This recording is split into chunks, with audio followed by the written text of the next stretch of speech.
And that was the brand new Death Angel video. And now I'm very pleased to be joined by Tom Warrior of Celtic Frost. Hi. Now, first, let's talk a little bit about your previous album, Cold Leg. That was slayed by the critics, and also the fans had a bit of problems to accept it. Do you have any regrets about that? No, absolutely not. We had a great time doing the album. It was a very, very important album for the band because it marked a change, not only in lineups but also business-wise. It was very, very important. It made us a grown-up band, and it made us having a new start with Celtic Frost. Oh. Okay, and then you sort of twisted 330 or 360 degrees around, really. Something like that? Not really. We just followed the Celtic Frost way of things, of being unpredictable and doing what we feel like. We don't like to stick to a commercial line. We'd like to stick to what we feel, and that has to be on an album what feels right. Right, but your new album, Valentina Menace, that's sort of back to the original sound, when you say that. As far as heaviness, yes, but as far as songs, I think it's the most progressive album we've ever done. It's certainly the best thing we've ever recorded, and we could have never done that in our early days. But the heaviness, sure, it's maybe even heavier than the old albums. Next one's going to be even heavier. Ooh, why is all that then? We like to have a lot of power in our music.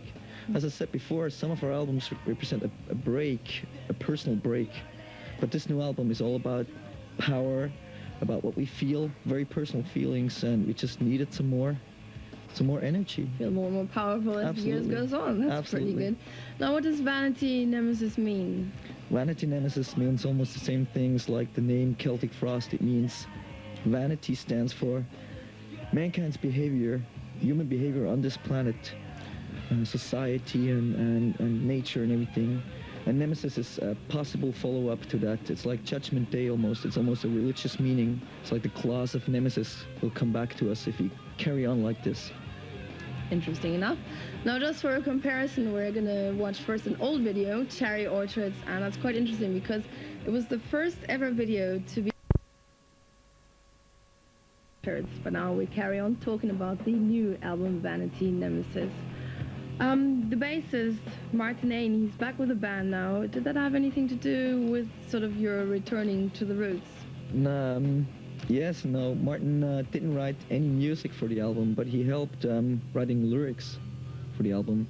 Certainly has affected our live performance, because he never rehearses. No, because he's a very, very heavy live performer. And it's certainly a difference as far as chemistry in the band, but we still don't know whether to be pleased or not. Well, you'll find that out soon, I suppose. Well, he's an artist, and it's very tricky to work with a real artist, you know. We're just like Martin's a real artist. Oh, crazy. I like that, though. Now, the album you recorded, interestingly enough, in Berlin when the wall got dismantled. What effect did that have on your recording? Oh, total chaos. Of course, we were in the city every day, and it was just overwhelming. It was total chaos. There was just like press from all over the world and everything. We had Eastern heavy metal fans in the studio seeing for the first time a Western studio, a Western band being able to shake their hands and everything. It was amazing. They were like on the floor in disbelief, you know. Wow. Did you change any of your original plans for the album then after? No, because our work is very complex, and we had a lot of things outlined already, and even the stuff that we wrote in the studio was pretty much done already. But I would say it affected the mixing. There was certainly a very special vibration during the mixing because it was just total enthusiasm in the whole city, you know. And the studio, the Hansa studio, is right next to the wall. Amazing.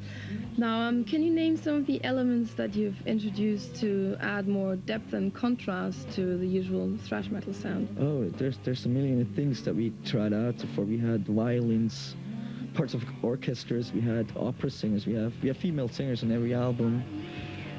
We have acoustic guitars, although that's not so new anymore in heavy metal, but it's new for us. We even work with keyboards now and then, with hip-hop elements, with sampling sounds and all that stuff. It's great, and your producer is quite unusual too for a rock and roll band. His name is Roly Mosey Man, and he did bands before like The and The Young Gods. I mean, really not rock and roll band. Yeah, well, right? that's how we got to know his work. We were very impressed. Those bands weren't heavy metal bands, yet they had a very clean but very heavy and powerful production, so we thought we might contact him and find out, and he was totally into the project. They weren't heavy metal bands, but they were certainly rock bands. Sure. As far as power. Yeah. So you were happy with him and everything? It's always heavy to work with an artist producer. Again, we were very happy with the end result. But I would say if we come again together with Rolly Moseyman, we certainly know what to avoid and what to do better. You know, there's always things that you learn. Okay, thanks very much for having you here on Headbangers Ball. It's a pleasure. I'll leave you now to introduce